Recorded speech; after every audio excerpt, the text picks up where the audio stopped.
आज हम लोग अपने इस चैप्टर के अंदर पढ़ेंगे एक नया टॉपिक का नाम है क्वालिटी ऑफ पॉपुलेशन। ठीक है, चलिए इसके पहले वाले क्लास में हम लोगों ने बेसिकली 2 क्लास किया था इसका। यदि हम लोग याद करना चाहें तो हम लोगों ने एक टॉपिक पढ़ा था economic activities by men and women, और एक तो बेसिकली हमारा इंट्रोडक्शन ही था इस क्लास को लेकर, है ना। यानी कि 2 क्लास हम लोग इसमें पूरी तरीके से कर चुके हैं, एक इंट्रोडक्शन वाला और एक economic activities by men and women. यहाँ तक तो कोई दिक्कत नहीं था। चलिए, कोई डाउट रहा होगा तो आप लोग एक बार ऑनलाइन वाले बच्चे कमेंट कर लीजिएगा। चलिए, आज नया टॉपिक शुरू करेंगे। टॉपिक का नाम है क्वालिटी ऑफ पॉपुलेशन, यानी कि पॉपुलेशन का क्या क्वालिटी होना चाहिए, क्या खासियत होना चाहिए, क्या उसमें कैरेक्टरिस्टिक्स होना चाहिए, बेसिकली इन्हीं के बारे में हम लोग यहाँ पे आज डिस्कस करेंगे। देखिए लिखा हुआ है, the quality of population depends upon the literacy rate, health of a person, life expectancy and skill formation acquired by the people of the country। अच्छा, यहाँ पे ना टॉपिक को आप पहले ध्यान से सुनिए।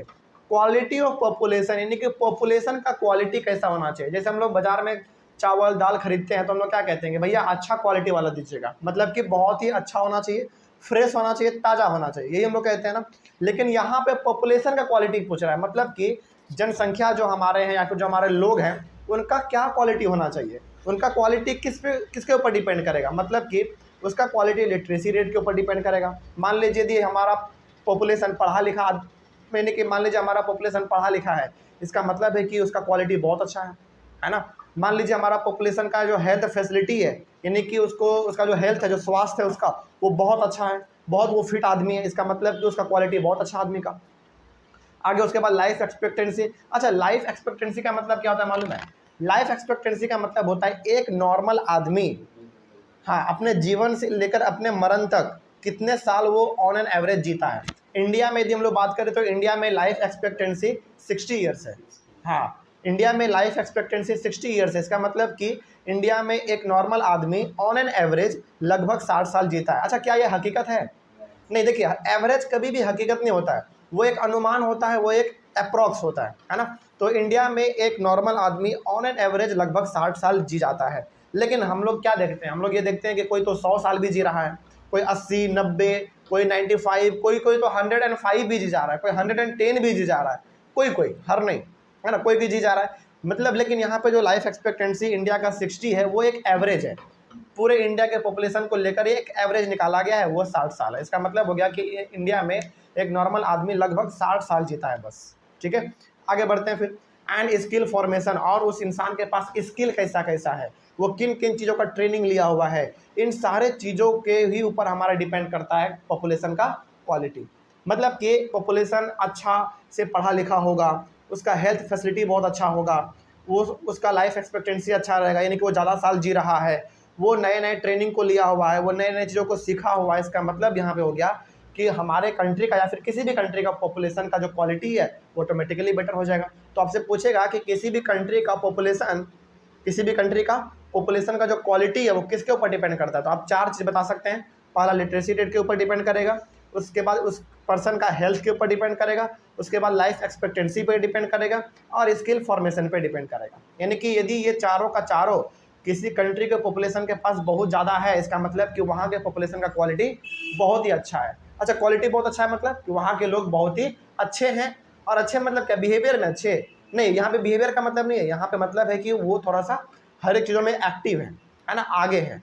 इसीलिए हम लोग यहाँ पे कह देंगे कि भाई उस पॉपुलेशन का क्वालिटी बहुत अच्छा है। ठीक है, आगे बढ़ते हैं फिर। The quality of population ultimately decides the growth rate of the country. ये पॉइंट बहुत इंपॉर्टेंट है, यानी कि पॉपुलेशन का यदि क्वालिटी अच्छा रहेगा, यानी कि पॉपुलेशन हमारा पढ़ा लिखा रहेगा, वो हेल्दी रहेगा, है ना, वो ज़्यादा साल जिएगा, वो अच्छी अच्छी चीज़ों को सीखेगा, तो ऑब्वियस ये बात है कंट्री का ग्रोथ तो हमारा होना ही है। तो वही यहाँ पे लिखा हुआ है कि किसी भी कंट्री का जो ग्रोथ है वो किसके ऊपर डिपेंड करता है, वहाँ के पॉपुलेशन के ऊपर डिपेंड करता है। और यदि पॉपुलेशन का क्वालिटी बहुत अच्छा है तब तो ऑटोमेटिकली वो कंट्री बहुत डेवलप करेगा। जैसे एग्जाम्पल के तौर पर आप इसको ना लीजिए, कहाँ से, चाइना से लीजिए, आप जापान से, चलो चाइना छोड़ दो, चाइना तो कुछ भी खा लेता है ना। कोरोना में आपने देखा था सांप, बिच्छू, केकड़ा, मेढक वेढक कुछ भी खा ले रहा है वो लोग। चलो हम लोग एग्जांपल लेते हैं जापान का। जापान के लोग बहुत ही मतलब सभ्य लोग हैं, बहुत ही फिट हैं जापान के लोग, प्लस वो लोग बहुत ही ज़्यादा हाइजीन पे ध्यान देते हैं, बहुत साफ़ सुथरा रहते हैं, अनसन चीज़ नहीं खाते हैं, बिल्कुल नॉर्मल जो खाना होता है वो खाते हैं, हेल्दी खाना खाते हैं बेसिकली जापान के लोग। तो जापान का जो पॉपुलेशन है उसका क्वालिटी बहुत अच्छा है। क्यों अच्छा है? क्योंकि जापान के लोग अधिकतर पढ़े लिखे होते हैं, उसका हेल्थ बहुत अच्छा होता है, वहाँ के लोग ज़्यादा साल जी भी रहे हैं, यानी कि लाइफ एक्सपेक्टेंसी वहाँ का बहुत बेटर है। और स्किल के मामले में तो जापान पीछे है ही नहीं। स्किल के मामले में जापान तो पीछे है ही नहीं, मतलब कि वहाँ के लोग कम उम्र में ही बहुत अलग अलग प्रकार के स्किल को सीख लेते हैं। ठीक है, चलिए तो आगे बढ़ते हैं। तो यहाँ पे वही कहा गया था कि किसी भी कंट्री का जो ग्रोथ है या फिर जो उसका डेवलपमेंट है वो किसके ऊपर डिपेंड करेगा? वहाँ के पॉपुलेशन पे डिपेंड करेगा। और पॉपुलेशन का यदि क्वालिटी अच्छा है तब तो वो कंट्री और रफ्तार से भागेगा, है कि नहीं? चलिए आगे बढ़ते हैं। अच्छा, फिर यहाँ पे सवाल ये है कि सर हमारे इंडिया का पॉपुलेशन आज लगभग 140 करोड़ है और इंडिया का पॉपुलेशन आज दुनिया में सबसे आगे हो चुका है ना? तो फिर सर इंडिया इतने पीछे क्यों है? इसलिए पीछे है क्योंकि इंडिया में जो पॉपुलेशन है उसका क्वालिटी ही अच्छा नहीं है। मतलब कि वो यहाँ के लोग पढ़े लिखे उतना नहीं है, मतलब पढ़े लिखे तो हैं फिर भी इंडिया में लिटरेसी रेट बहुत कम है और बेरोजगारी बहुत ज़्यादा है यहाँ पे। फिर से यहाँ पे लाइफ एक्सपेक्टेंसी रेट जो है वो मात्र 60 ईयर्स ही है, यानी कि आदमी यहाँ पे मात्र 60 साल जी पा रहा है। और यहाँ के नौजवान जो हैं वो बहुत कुछ सीखे हुए नहीं होते हैं, इसीलिए इंडिया का ग्रोथ बहुत ही पीछे है। नहीं तो जिस प्रकार से भारत का पॉपुलेशन है उस प्रकार से यदि यहाँ पे ग्रोथ होने लगे तब तो वर्ल्ड में टॉप पोजीशन पे हमारा इंडिया चल जाएगा, है ना? लेकिन यहाँ के गवर्नमेंट इन सब चीज़ों को उतना ध्यान नहीं देता है। यदि ध्यान देना शुरू कर देना तब तो फिर इंडिया को ग्रोथ होने से कोई नहीं रोक सकता। आगे बढ़ते हैं। Literate and healthy population are an asset for the country. किसी भी कंट्री के लिए लिटरेट यानी कि पढ़ा लिखा आदमी और हेल्दी आदमी उस कंट्री के लिए क्या होता है? एसेट होता है, यानी कि संपत्ति होता है ना? कोई दिक्कत इसमें? चल आगे बढ़ते हैं। क्योंकि भाई देखिए यदि पढ़ा लिखा आदमी है, हेल्दी आदमी है, ऑब्वियस ये बात है वो किसी भी काम को बहुत ही एक्टिवली करेगा, बहुत ही जल्दी करके निपटा देगा काम को, तो उस कंट्री के लिए वो एसेट हो जाता है। एसेट का मतलब हमने बताया था आपको संपत्ति, ठीक है? और लायबिलिटी का मतलब लॉस, नुकसान आप कह सकते हैं, ठीक है? आगे, illiterate and unhealthy population are a liability for the country. Just इसका उल्टा यहाँ पे क्या हो गया? इलिटरेट जो पढ़े लिखे नहीं है या फिर जो अनहेल्दी है वो उस कंट्री के लिए लायबिलिटी है, यानी कि कर्ज है, एक बोझ है, ठीक है? चलिए तो ये हो गया हमारा टॉपिक। तो शुरू हो चुका है हमारा क्वालिटी ऑफ पॉपुलेशन, इसमें हमने 4 पॉइंट पढ़ा। इसी के अंदर हमारा सबसे एक और पॉइंट, हालांकि एक दो इसमें और हमको पॉइंट मिलेगा जिसमें से हमारा पहला एजुकेशन है, उसके बाद फिर हम लोगों को हेल्थ के बारे में पढ़ना पड़ेगा, हेल्थ के बाद फिर हम लोग पढ़ेंगे एक नया टॉपिक अनएम्प्लॉयमेंट। तो ये हम लोग अपने आगे वाले क्लास में पढ़ते चलेंगे, लेकिन अगले वाले क्लास में हम लोग शुरू करेंगे अपना इस टॉपिक के अंदर सबसे पहला वाला जो टॉपिक है हमारा क्वालिटी ऑफ पॉपुलेशन के अंदर कौन सा है? एजुकेशन है, ठीक है? तो इसको हम लोग अपने अगले वाले क्लास में कवर करेंगे। Thank you very much. आज का टॉपिक है एजुकेशन के बारे में, और ये एजुकेशन वाला जो हमारा टॉपिक है वो किस टॉपिक के अंदर है? हाँ, क्वालिटी ऑफ पॉपुलेशन टॉपिक हमारा ये मेन टॉपिक है, उसी के अंदर हम लोगों को पढ़ना है एजुकेशन के बारे में। चलिए देखा जाए क्या लिखा हुआ एजुकेशन के बारे में। सबसे पहला पॉइंट यहाँ पे लिखा हुआ है education is an important input for the growth of an individual. बिल्कुल सही बात है, यानी कि किसी भी इंसान के ग्रोथ के लिए या फिर किसी भी इंसान के डेवलपमेंट के लिए एजुकेशन बहुत इंपॉर्टेंट है। देखिए वो आदमी भी जीवित रहता है जो पढ़ा लिखा नहीं होता है, और वो आदमी भी जीवित रहता है जो पढ़ा लिखा होता है, ठीक है? फिर दोनों में फ़र्क क्या है? फ़र्क ये है कि जो आदमी पढ़ा लिखा रहता है ना उसका समाज में इंपॉर्टेंस बढ़ जाता है, उसका जीने का तरीका, उसका सोचने का तरीका, उसका रहने का तरीका, है ना, उसका चलने का तरीका, उसका बोलने का तरीका बिल्कुल अलग हो जाता है ना? तो वही बात यहाँ पे है कि जीता दोनों है, दोनों लाइफ अपना स्पेंड करता है, पढ़ा लिखा भी और ना पढ़ा लिखा भी, लेकिन जो पढ़ा लिखा इंसान होता है ना उसका रुतबा ही समाज में अलग होता है ना? तो वही बात यहाँ पे लिखा हुआ है कि हर इंसान के ग्रोथ के लिए एजुकेशन जो है ना बहुत ही इंपॉर्टेंट है, ठीक है? आगे बढ़ते हैं। इसीलिए इंडियन सोसाइटी में खास करके, हमारे इंडिया में खास करके हमारे माता पिता किसी चीज़ पे जोर दे ना दे लेकिन पढ़ाई पे बहुत जोर देते हैं अपने बच्चों को, है कि नहीं? चलिए आगे बढ़ते हैं। फिर education contributes towards the growth of society also. बिल्कुल सही बात है, यानी कि यदि हमारे लोग ज़्यादा पढ़े लिखे होंगे तो उससे तो हमारे कंट्री का भलाई है ही, इंसान जो पढ़ लिख रहा है उसका खुद का भलाई तो है ही, साथ ही साथ वो जिस सोसाइटी में रह रहा है उसका भी भलाई है। कैसे भलाई होगा उसका? अब जैसे आप देखते होंगे कि कोई कोई सोसाइटी ऐसा होता है, मोहल्ला ऐसा होता है जहाँ पे बहुत ही रिस्पेक्टेड लोग रहते हैं जो कि बहुत पढ़े लिखे लोग होते हैं। जैसे यहाँ पे पटना में आगे आप जाएंगे तो पूरा आपको IAS कॉलोनी मिलेगा, है ना, जिसमें IAS IPS केवल रहते हैं। उस मोहल्ले में आप कभी जाइए, हर कोई जा सकता है उसमें, है ना? उधर आप जाइए, आपको पता लगेगा कि इस मोहल्ले में कितना शांति है, और किसी से भी आप बात करेंगे तो लगेगा ना कि ये बहुत ही रेपुटेटेड इंसान है, बहुत ही इज्जतदार आदमी है। क्यों है? क्योंकि वो सारे के सारे लोग उधर IAS IPS के क्वार्टर है, उधर आप जाएंगे ना आपको मालूम चलेगा। और इतने इज्जतदार आदमी वो लोग हैं, उनके लिए खुद का वहाँ पे पार्क बना हुआ है, खुद का उनका पार्क है वहाँ पे। तो बहुत रेस्पेक्टेड आदमी वो लोग हैं। तो वही यहाँ पे लिखा हुआ है कि जिस सोसाइटी में पढ़े लिखे आदमी लोग रहेंगे, और बस ये बात है, सोसाइटी का दर्जा अपने आप बढ़ जाएगा। जैसे हमारे यहाँ पे मोहल्ले में कितना सारा सोसाइटी है, पुनाई चक भी है, राजवंशी नगर भी है, शिवपुरी भी है, पटेल नगर भी है, बहुत सारा है।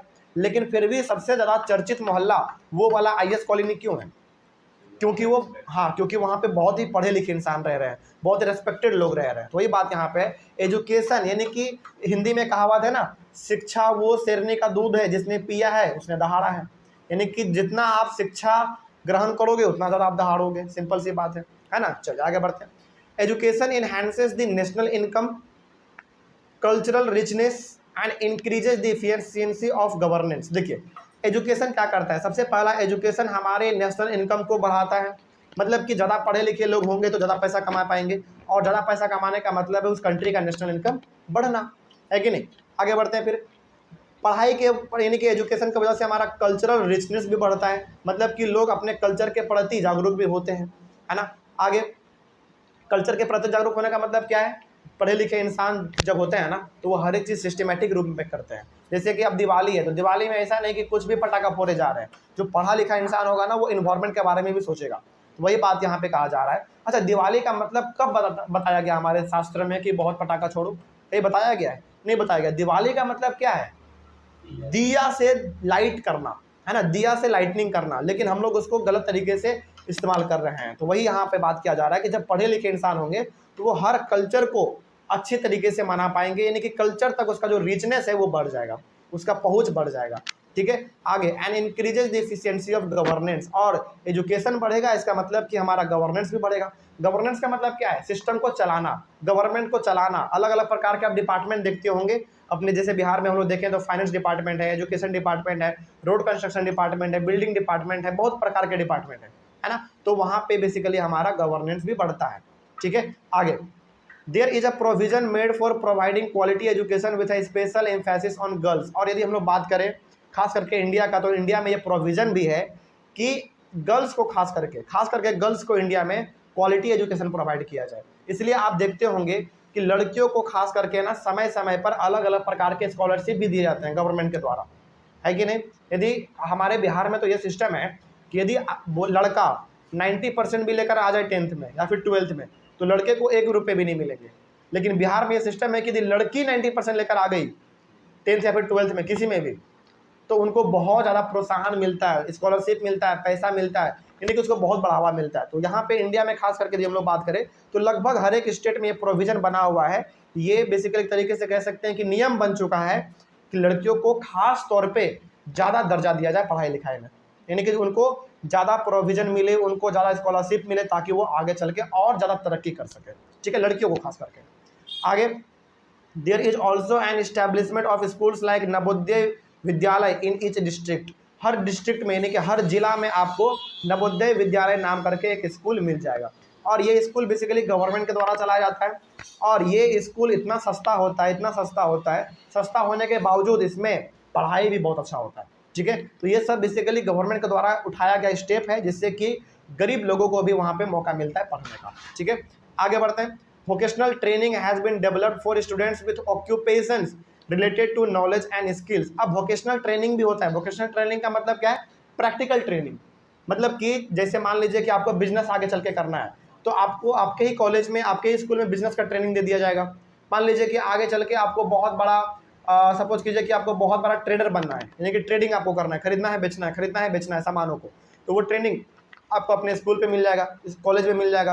यानी कि वोकेशनल ट्रेनिंग भी आजकल बहुत ज़्यादा दिया जा रहा है गवर्नमेंट के द्वारा, ताकि लोग, यानी कि ताकि बच्चे केवल थ्योरी ना पढ़े बल्कि प्रैक्टिकली भी चीज़ों को समझे। ठीक है।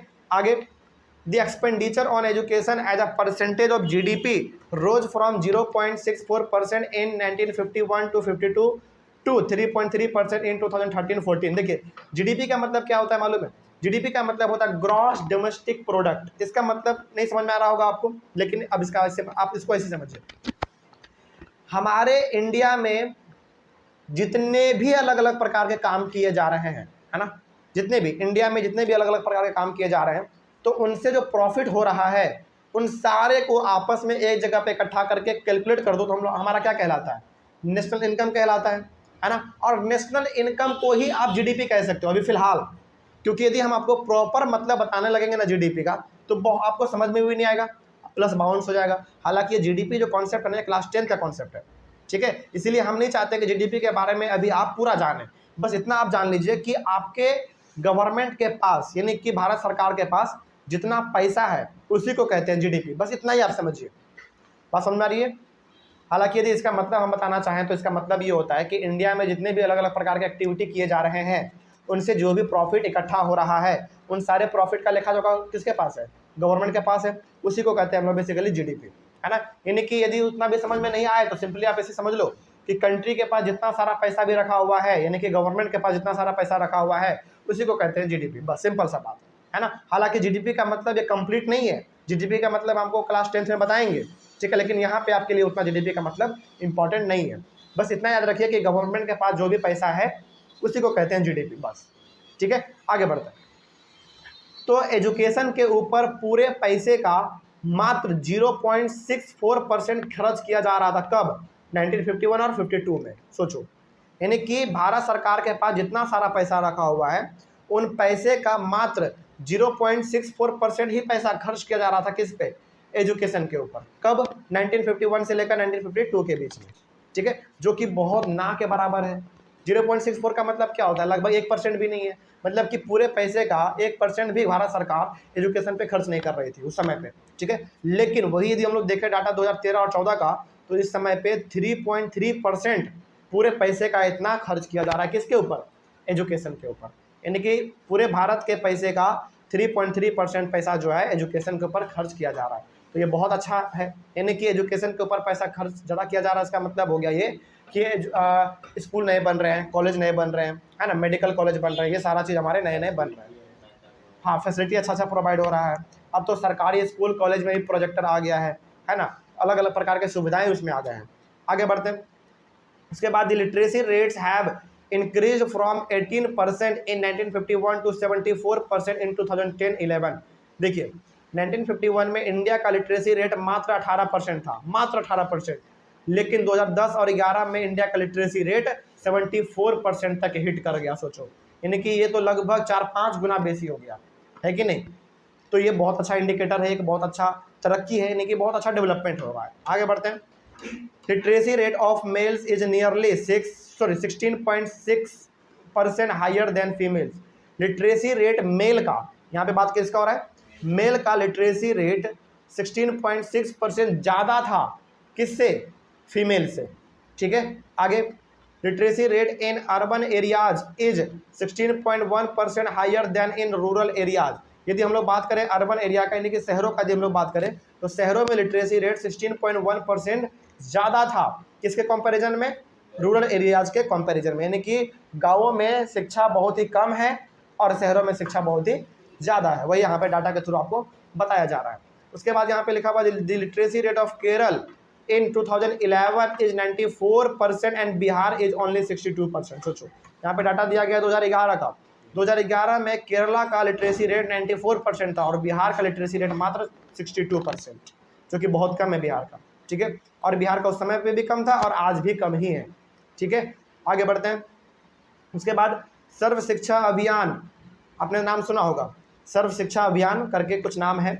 Sarva Shiksha Abhiyan is a significant step towards providing basic education to all children in the age group of 6 to 14 years. यानी कि भारत सरकार के द्वारा एक अभियान चलाया जाता है, एक प्रोग्राम चलाया जाता है, उस प्रोग्राम का नाम है सर्व शिक्षा अभियान। सर्व शिक्षा अभियान का मतलब क्या है, सबको शिक्षा, है ना, सबको शिक्षा। यानी कि सर्व शिक्षा अभियान के नाम से भारत सरकार के द्वारा एक प्रोग्राम चलाया जाता है जिसके थ्रू इंडिया के हर प्रकार के बच्चे बच्चियों को एजुकेशन दिया जाता है, वो भी 6 साल से लेकर 14 साल तक के बच्चों को। 14 साल तक के बच्चों को बिल्कुल फ्री एजुकेशन दिया जाता है गवर्नमेंट स्कूल में। उसके बाद यदि आप आगे पढ़ना चाहते हैं तो फिर आपको कुछ पैसा लगता है, ठीक है। यानी कि बेसिक एजुकेशन जो आपको मिलना चाहिए वो गवर्नमेंट आपको प्रोवाइड कर देता है, ठीक है। आगे सर्व Shiksha Abhiyan is an initiative of the central government in partnership with the state government, the local government and the community for achieving the goal of universalization of basic education. यानी कि सर्व शिक्षा अभियान क्या है, एक इनिशिएटिव है, यानी कि एक कदम उठाया गया है किसके द्वारा, सेंट्रल गवर्नमेंट के द्वारा, यानी कि भारत सरकार के द्वारा कदम उठाया गया है। और इस भारत सरकार का जो है ना साथ स्टेट गवर्नमेंट भी देता है, लोकल गवर्नमेंट भी देता है, और कम्युनिटी यानी कि गली मोहल्ला भी साथ देता है, जिसके वजह से हर इंसान को शिक्षा मिल सकता है। इसीलिए आप देखते होंगे कि गाँवों में स्कूल तो होते ही हैं, साथ ही साथ गाँवों में आंगनबाड़ी भी होता है। देखो गांव का मतलब क्या हो गया, पूरे गांव के बच्चे आके वहाँ पे पढ़ेंगे, यानी कि गांव में जो स्कूल है तो पूरे गांव के बच्चे वहाँ पे आके पढ़ेंगे।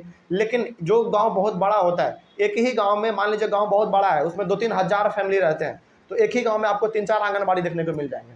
तो आंगनबाड़ी ज़्यादा क्यों फैलाया जाता है, ताकि बच्चों को बेसिक एजुकेशन मिल सके। बच्चे आंगनबाड़ी से निकलते हैं, फिर वो स्कूल में ट्रांसफर हो जाते हैं, स्कूल से निकलते हैं फिर कॉलेज में चल जाते हैं, है कि नहीं। वही यानी कि एक सिस्टम बना हुआ है हमारा एजुकेशन का। तो इसमें कहीं ना कहीं बहुत हद तक गवर्नमेंट भी काम कर रही है, अलग अलग प्रोग्राम को निकाल के। जैसे सर्व शिक्षा अभियान क्या था, एक प्रोग्राम ही तो है, गवर्नमेंट के द्वारा एक उठाया हुआ स्टेप ही है, एक कदम ही है।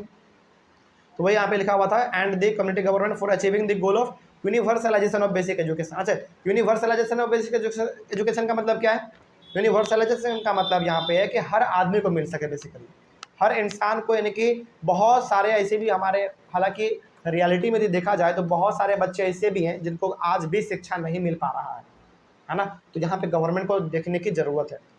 आगे एक और यहाँ पे स्कीम है, मिड डे मील स्कीम, आपने नाम सुना होगा। Mid day meal scheme has been implemented to encourage attendance and retention of children and improve their nutritional status.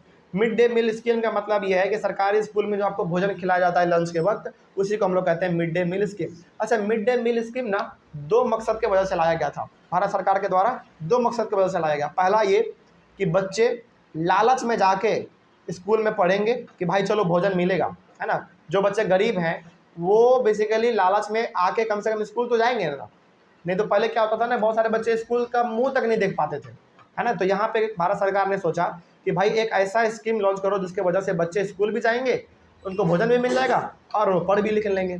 तो पहला मकसद इनका ये था कि बच्चे को लालच में स्कूल भेजो सबसे पहले, और यदि वो स्कूल चला गया तो कुछ देर तो बैठेगा, चलो मान लो 100% नहीं सीख पा रहा है, कम से कम 50% भी तो कोई चीज़ सीखेगा, है ना।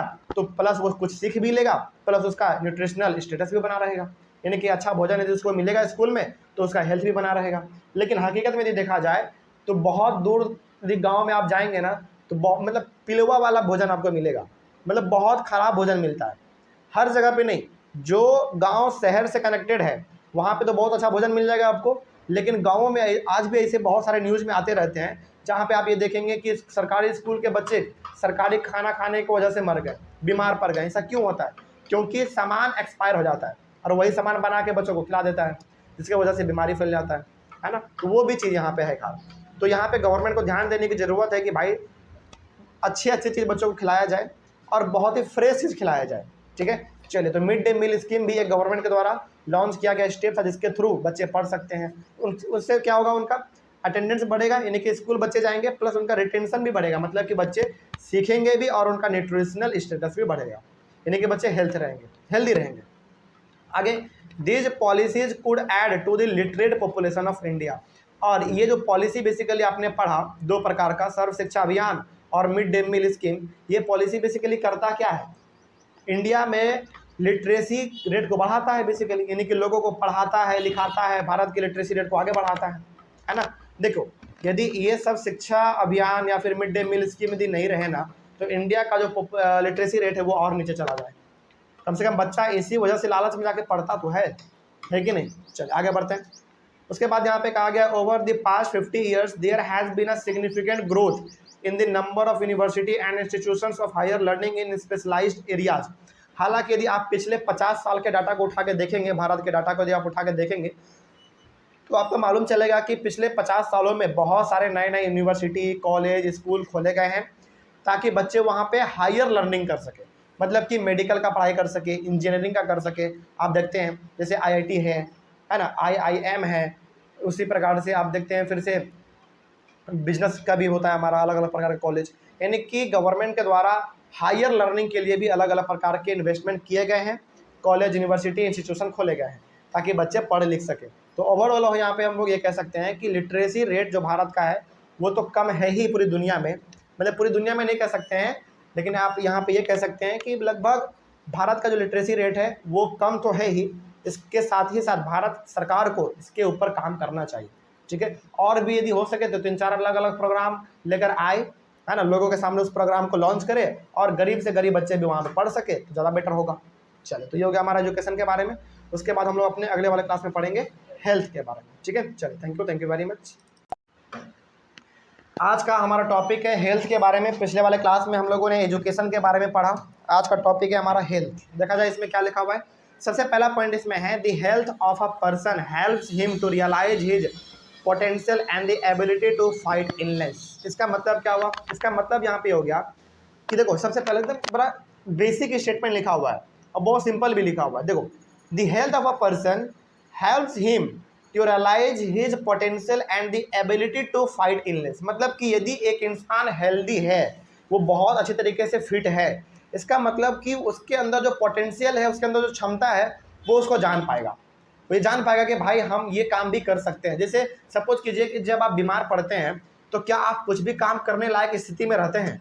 नहीं रहते। इसका मतलब आप बीमार हैं, और बीमार जब आप रहते हैं तो कोई काम आप कर ही नहीं पाते हैं। इसका मतलब यहाँ पे हो गया कि उस समय पे आपका जो पोटेंशियल है, आपका जो क्षमता है, आपका जो पावर है, वो पूरी तरीके से लो हो जाता है। तो जब आदमी एक यानी कि हेल्दी रहता है, पूरी तरीके से वो फिट रहता है, तो वो अपने पोटेंशियल को रियलाइज कर पाता है, यानी कि वो क्या काम कर सकता है, उसको कितना क्षमता है, वो किस काम को परफॉर्म कर सकता है, वो उसके बारे में सोच सकता है और उस काम को वो कर भी लेता है। दूसरी बात, जब कोई आदमी बहुत ही फिट रहता है तो वो हर एक प्रकार की बीमारी को इसे खत्म कर देता है ना। इसीलिए कहा जाता है हेल्थ इज वेल्थ, ठीक है। चलिए आगे बढ़ते हैं। उसके बाद लिखा हुआ है improvement in the health status of the population has been the priority of the government of the country. यानी कि हर कंट्री का, अपने कंट्री का जो हेल्थ स्टेटस है उसको सुधारने में उसको बहुत हद तक इम्प्रूवमेंट करना चाहिए। मतलब मान लीजिए इंडिया हमारा एक कंट्री है, इंडिया में हेल्थ स्टेटस को सुधारने के लिए इंडिया के गवर्नमेंट को बहुत बड़े लेवल पे काम करना पड़ेगा। हालांकि गवर्नमेंट काम कर भी रही है, लेकिन और करने की ज़रूरत है, क्योंकि हमारे इंडिया का पॉपुलेशन लगातार बढ़ रहा है और ये अभी लगभग 140 करोड़ है। 140 करोड़ कम नहीं होता है, याद रखिएगा। 140 करोड़ पॉपुलेशन में यूरोप का लगभग 10-12 कंट्री शामिल हो जाएगा। यूरोप का छोटा छोटा जो कंट्री है, जैसे जर्मनी हो गया, फ्रांस हो गया, है ना, इटली हो गया, जर्मनी हो गया, ये सब कंट्री हमारा इंडिया में ऐसे ही समा जाएगा। इन समय पॉपुलेशन उतना नहीं है, बेसिकली 4 करोड़ 5 करोड़ इतना ही रहता है। यानी कि भारत का पॉपुलेशन अकेला 140 करोड़ है, तो यूरोप का लगभग 10-12 कंट्री तो हमारे भारत में ऐसे ही समा जाएगा, ऐसे ही एडजस्ट हो जाएगा। इतना पॉपुलेशन है हमारे भारत का। तो भारत में बेसिकली हेल्थ स्टेटस को और ज़्यादा इंप्रूव करने की ज़रूरत है, ठीक है। आगे बढ़ते हैं। उसके बाद our national policy aims at improving the accessibility of health care, family welfare and nutritional service with a special focus on the under privileged segment of population. हालांकि भारत सरकार समय समय पर अलग अलग प्रकार की पॉलिसी निकालते रहती हैं, जिसका मकसद ये होता है कि लगभग हर आदमी तक एक्सेसिबिलिटी पहुँचे, यानी कि हर आदमी तक बेटर हेल्थ केयर फैसिलिटी पहुँचे, फैमिली वेलफेयर हो, यानी कि उसका परिवार बहुत सुख शांति से रहे, न्यूट्रिशनल सर्विस मिले। न्यूट्रिशनल सर्विस का मतलब क्या है? उसको भोजन अच्छे तरीके से मिले, इसके ऊपर भी गवर्नमेंट काम करती है। इसीलिए आप नाम सुनते होंगे राशन कार्ड वाला सिस्टम। राशन कार्ड के थ्रू क्या होता है, आदमी राशन कार्ड जाके राशन शॉप पे दिखाता है, सस्ते दामों में अनाज को खरीद लेता है। तो गवर्नमेंट भी इसमें बढ़ चढ़ के काम कर रही है। और गवर्नमेंट सबसे ज़्यादा काम गवर्नमेंट इन सब चीज़ों में काम कर तो रही है, लेकिन सबसे ज़्यादा गवर्नमेंट का फोकस किस पे रहता है? Under privilege segment of population, यानी कि जो बहुत ही गरीब हैं, जो बहुत ही लो हैं, उनके ऊपर गवर्नमेंट का ध्यान सबसे ज़्यादा रहता है। क्योंकि उनको मालूम है भाई, जो अमीर आदमी है वो तो ये सब चीज़ अफोर्ड कर ही लेगा अपना प्राइवेट हॉस्पिटल में जाके, लेकिन जो गरीब आदमी है उसके लिए काम करना होगा, है ना। तो गवर्नमेंट बेसिकली गरीब आदमी के लिए ही काम करते हैं, जो सक्षम नहीं है बेसिकली। आगे, ओवर द लास्ट 5 डिकेड्स। अच्छा, 5 डिकेड्स का मतलब क्या होता है? एक डिकेड्स का मतलब 10 साल, एक डिकेड का मतलब 10 साल, और 5 डिकेड का मतलब 50 साल, ठीक है। तो यानी कि पिछले 50 सालों के यदि आप डाटा उठा के देखेंगे तो आपको पता चलेगा कि India has built up a vast health infrastructure. यानी कि पिछले 50 सालों में इंडिया में हेल्थ को लेकर बहुत ज़्यादा इम्प्रूवमेंट वाला काम किया गया है, ठीक है। इसीलिए अभी है ना, आपको लगभग एक जिला में 2-3 सरकारी हॉस्पिटल देखने को मिल जाएंगे। जैसे हमारे यदि हम लोग पटना का बात करें तो पटना में 3-4 हॉस्पिटल तो आपको ऐसे ही दिख जाएगा, जैसे PMCH, एम्स, फिर से ये इंदिरा गांधी, IGIMS, 3-4 तो ऐसे ही हो गया, है ना। और भी बहुत सारे हैं, बहुत छोटे छोटे भी हैं, बहुत बड़े बड़े हैं।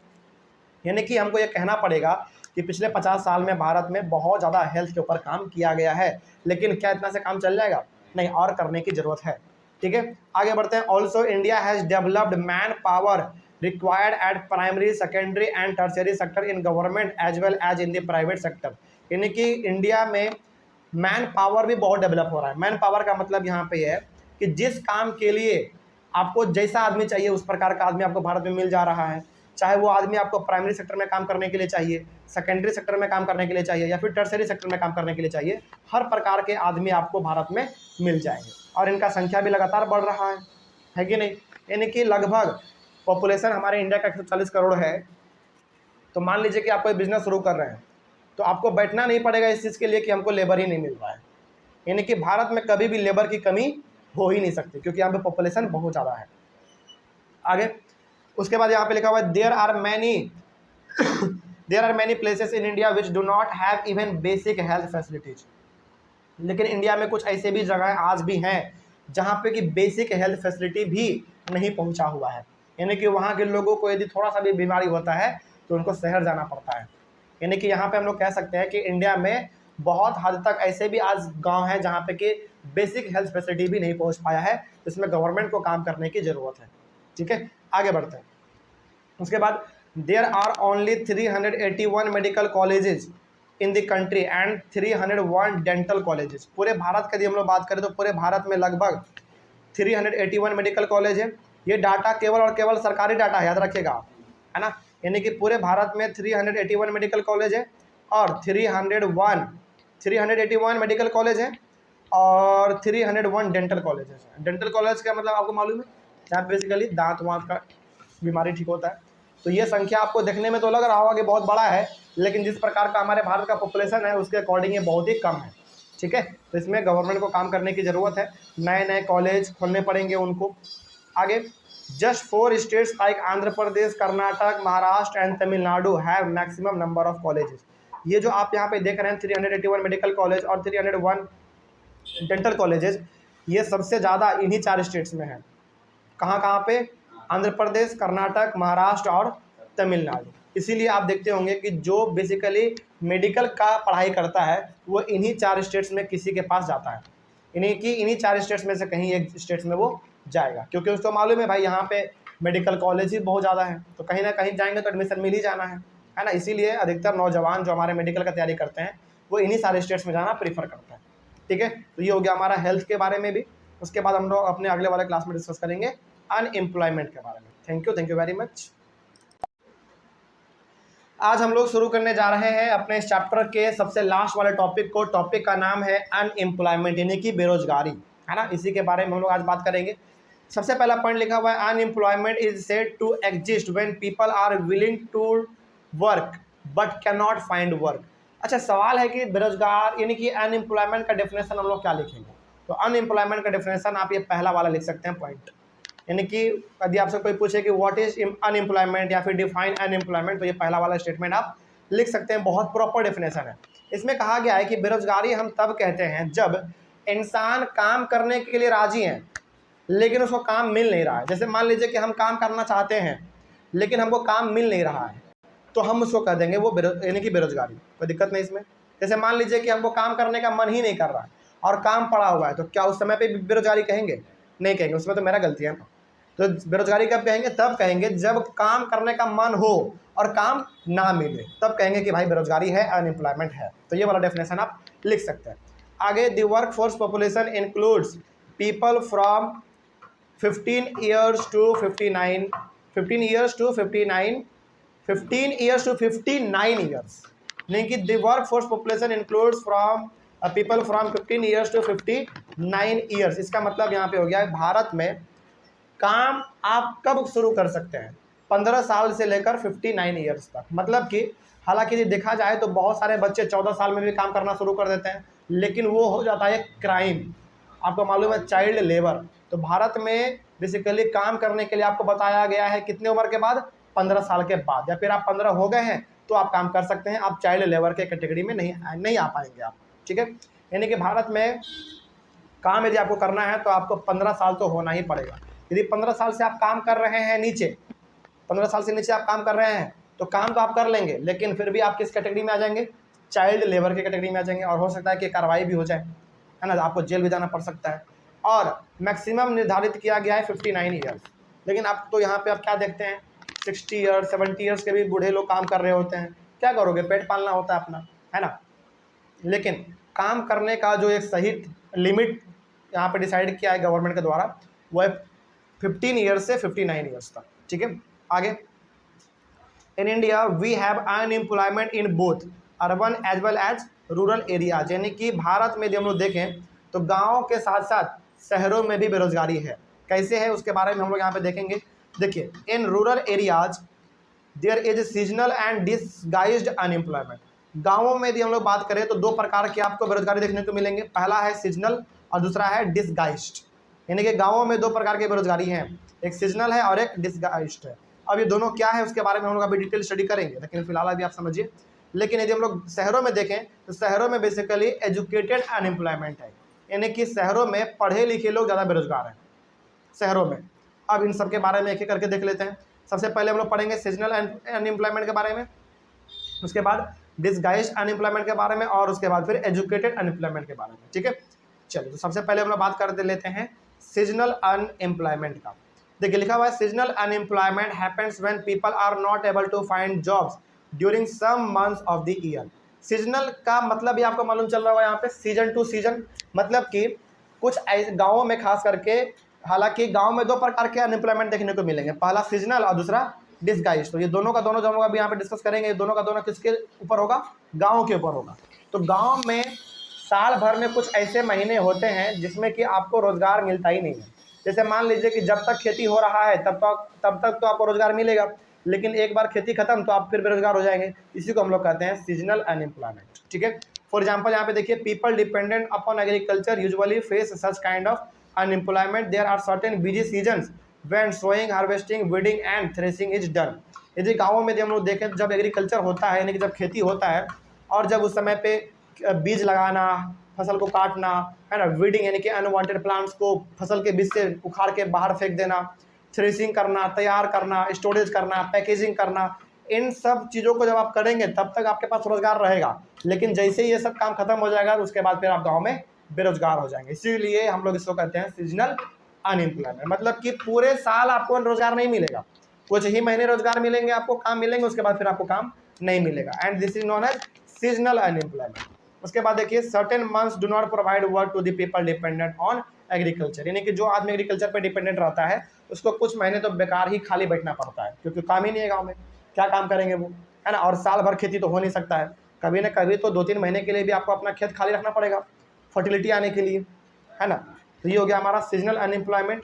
उसके बाद है हमारा डिसगाइज्ड अनएम्प्लॉयमेंट, ये बहुत इंपॉर्टेंट है। देखिए, इसमें लिखा हुआ है, in disguised unemployment people appear to be employed.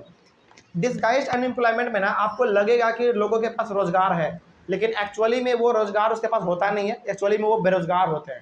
कैसे, एग्जाम्पल के तहत आप इसको समझिए।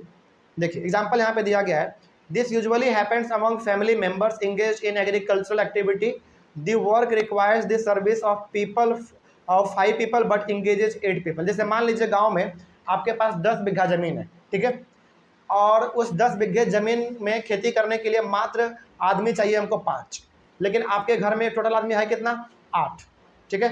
तो देखिए, आपके पास जमीन कितना है, 10 बीघा, 10 बीघे में यदि 5 आदमी काम करे तो हमारा काम चल जाएगा, लेकिन 5 के बदले कितने आदमी लगे हुए हैं, 8 आदमी लगे हुए हैं। तो बताइए वहाँ पे 3 आदमी एक्स्ट्रा है कि नहीं है। तो कोई भी आदमी देखेगा तो कोई भी बोलेगा कि भाई 8 आदमी है, 8 के पास रोजगार है अपना, लेकिन एक्चुअली में रोजगार है किसके, कितने के पास, 5 के पास। 3 आदमी तो वहाँ पे फालतू में, एक्स्ट्रा में, यानी कि 3 आदमी को यदि हम वहाँ से निकाल के किसी दूसरे काम में लगा दें तो हमारे फसल में कोई खराबी नहीं आएगा। मतलब यहाँ पे हो गया ये डिसगाइज्ड अनएम्प्लॉयमेंट का मतलब आप यहाँ पे ऐसे समझिए, डिसगाइज्ड अनएम्प्लॉयमेंट का मतलब होता है वहाँ पे जरूरत से ज़्यादा लोगों का लगा रहना, और कोई भी आदमी देख के बोलेगा कि भाई इसके पास तो रोजगार है। जैसे मान लीजिए 5 आदमी के बदले 8 आदमी खेत में काम कर रहा है, तो कोई भी वहाँ से पास होगा या फिर गुजरेगा तो क्या बोलेगा, 8 के पास रोजगार है, लेकिन एक्चुअली में वहाँ पे जरूरत कितने लोगों का था, 5 लोगों का था। तो 3 आदमी क्या हो गया, हमारे एक्स्ट्रा हो गए। यदि उनको वहाँ से निकाल के खेत से किसी दूसरे काम में लगा दिया जाए तो हमारा फसल में जरा सा भी प्रभाव नहीं आएगा, ठीक है। इसी को हम लोग कहते हैं डिसगाइज्ड अनएम्प्लॉयमेंट। आगे, 3 पीपल आर एक्स्ट्रा, 3 पीपल उसमें एक्स्ट्रा लगा हुआ है, ठीक है। If 3 people are removed the productivity of the field will not decline, यानी कि 3 आदमी को यदि वहां से निकाल दिया जाए तो हमारे फसल में कोई भी खराबी या फिर गड़बड़ी नहीं आएगा, ठीक है। The field requires the service of 5 people and the 3 extra people are disguised unemployed, यानी कि हमको चाहिए था मात्र 5 आदमी का काम, लगा हुआ था उसमें 8 आदमी, जिसके वजह से 3 आदमी हमारा फालतू था, उसी 3 आदमी को हम लोग क्या कह देते हैं, डिसगाइज्ड अनएम्प्लॉयड। कोई दिक्कत इसमें? तो कोई भी पूछे कि डिसगाइज्ड अनएम्प्लॉयमेंट क्या है तो आप ऐसे बताइएगा कि भाई देखो, जब जरूरत से ज़्यादा आदमी रोजगार में लगे हुए हैं तो उसी को हम लोग कहते हैं डिसगाइज्ड अनएम्प्लॉयमेंट, ठीक है। और यदि उसको वहाँ से कुछ नंबर को बाहर निकाल दिया जाए, यानी कि कुछ आदमी को उस काम से बाहर निकाल दिया जाए, तो हमारा कोई भी यानी कि किसी प्रकार से वो प्रभाव नहीं पड़ेगा उस पर, ठीक है। आगे बढ़ते हैं। ये हो गया हमारा डिसगाइज्ड अनएम्प्लॉयमेंट, ये भी गाँव में होता है। और अब जो शहरों में आपको देखने को मिलता है वो मिलता है हमारा एजुकेटेड अनएम्प्लॉयमेंट, यानी कि पढ़े लिखे लोग भी शहरों में क्या है, बेरोजगार है। कैसे, देखिए ध्यान से। इन urban areas educated unemployment has become a common phenomena, शहरों में बेसिकली आपको बेरोजगार लोग वो मिलेंगे जो कि पढ़े लिखे होते हैं, है ना। पढ़ लिख लिया, डिग्री भी ले लिया, लेकिन उसके पास कोई रोजगार ही नहीं है, इसी को हम लोग कहते हैं educated unemployment. Many youth with matriculation, graduation and post graduation degrees are not able to find job, बहुत सारे लोग शहरों में मैट्रिकुलेशन का मतलब जो मैट्रिक कर लिया, पास कर गया 10th, ग्रेजुएशन भी कर गया, ग्रेजुएशन के बाद पोस्ट ग्रेजुएशन जो होता है जिसको हम लोग कहते हैं शॉर्ट में पीजी, वो भी कर लिया, उसके पास डिग्री भी आ गया, लेकिन उसके बावजूद भी लोगों को रोजगार नहीं मिल रहा है, और इसी को तो कहते हैं हम लोग एजुकेटेड अनएम्प्लॉयमेंट, ठीक है। उसके बाद there is unemployment among technically qualified person, यहाँ तक कि जो टेक्निकली क्वालिफाइड पर्सन है, बेसिकली यहाँ पे बात हो रहा है किसका मालूम है, सॉफ्टवेयर इंजीनियर का, है ना। जो सॉफ्टवेयर इंजीनियर है या फिर जो सिंपल इंजीनियर है, सिविल इंजीनियर है, इलेक्ट्रिकल इंजीनियर है, उनका भी बहुत हालत यहाँ पे खराब है। पढ़ लिख लिया उन्होंने, डिग्री भी ले लिया, लेकिन किसी प्रकार का रोजगार ही नहीं है, तो फिर क्या फायदा, है ना। आगे, there is a feeling of hopelessness and despair among the youth, अब भाई जब आदमी इतना मेहनत करके पढ़ता है, डिग्री ले लेता है और रोजगार नहीं मिलता है, तो दो ही चीज़ आता है, क्या आता है, होपलेसनेस यानी कि निराशा का सामना करना पड़ता है, और दूसरा डिस्पेयर का मतलब अपने आप को आदमी छोटा महसूस करने लगता है, अपने आप को छोटा महसूस करने लगता है, उनको लगता है कि यार पढ़ना लिखना सारा बेकार हो गया, ठीक है। आगे, youth have not enough money to support their family, अब भाई जब इतना बच्चा पढ़ लिख लिया है उनको क्या मिलना चाहिए था, रोजगार मिलना चाहिए था, लेकिन उसको रोजगार मिला नहीं। अब जब रोजगार नहीं मिला तो क्या वो बच्चा जवान होके पढ़ लिख के अपने फैमिली को सपोर्ट कर पाएगा, नहीं कर पाएगा, और उसके बाद वो बच्चा आगे चल के बहुत भयंकर रूप से बेरोजगारी का सामना करना पड़ता है उसको, ठीक है। तो ये 3 प्रकार के बेरोजगारी आपको पढ़ने को थे, हमने आपको पढ़ा दिया। अब कुछ बातें हैं जो कि अनएम्प्लॉयमेंट के बारे में आपको जान लेना चाहिए, लगभग 7-8 पॉइंट है, उसको जान लेते हैं। जैसे यहाँ पे लिखा हुआ है, unemployment leads to wastage of man power resource. Unemployment क्या करता है, अनएम्प्लॉयमेंट बेसिकली मैन पावर के रिसोर्स को बर्बाद करता है, मतलब कि आदमी के पास क्षमता है, पोटेंशियल है, पढ़ा लिखा है, लेकिन रोजगार ही नहीं है। इसका मतलब क्या हो रहा है यहाँ पे, इसका मतलब यहाँ पे मैन पावर यानी कि जो रिसोर्स है, आदमी अपने आप में क्या है, रिसोर्स है, यानी कि उस रिसोर्स का बेसिकली क्या हो रहा है, बर्बादी हो रहा है, ठीक है। आगे, people who are an asset for the country turn into a liability, जरा सोचो, जो आदमी पढ़ लिख लिया वो क्या था, एक समय के लिए कंट्री के लिए वो एसेट था, लेकिन जब रोजगार नहीं मिला, बेरोजगार हो गया, वो वही क्या बन गया, उस कंट्री के लिए लायबिलिटी बन गया, यानी कि कर्ज बन गया, माथा का दर्द बन गया, ठीक है। आगे, the dependence of the unemployed on the working population increases, और भारत जैसे कंट्री में खास करके अनएम्प्लॉयड लोगों का जो संख्या है वो बहुत ही लगातार बढ़ता चला जा रहा है, ठीक है। आगे, hands unemployment has deep impact on the overall growth of a country, तो यहाँ से हम लोग कह सकते हैं कि बेरोजगारी बढ़ने से केवल और केवल नौजवानों को समस्या नहीं होता है, बल्कि पूरे कंट्री को समस्या होता है, ठीक है। कंट्री का जो स्टेटस है या फिर कंट्री का जो रैंकिंग है वो बहुत ही नीचे चल जाता है, ठीक है। आगे बढ़ते हैं। Increase in unemployment is an indicator of a depressed country, यानी कि जैसे जैसे आपका अनएम्प्लॉयमेंट बढ़ेगा आपके कंट्री में, वैसे वैसे आपका कंट्री जो है ना डिप्रेस्ड कंट्री कहलाता चलेगा। डिप्रेस्ड कंट्री का मतलब होता है वो कंट्री जो कि बहुत ही नीचे है, बहुत ही दबा हुआ कंट्री है।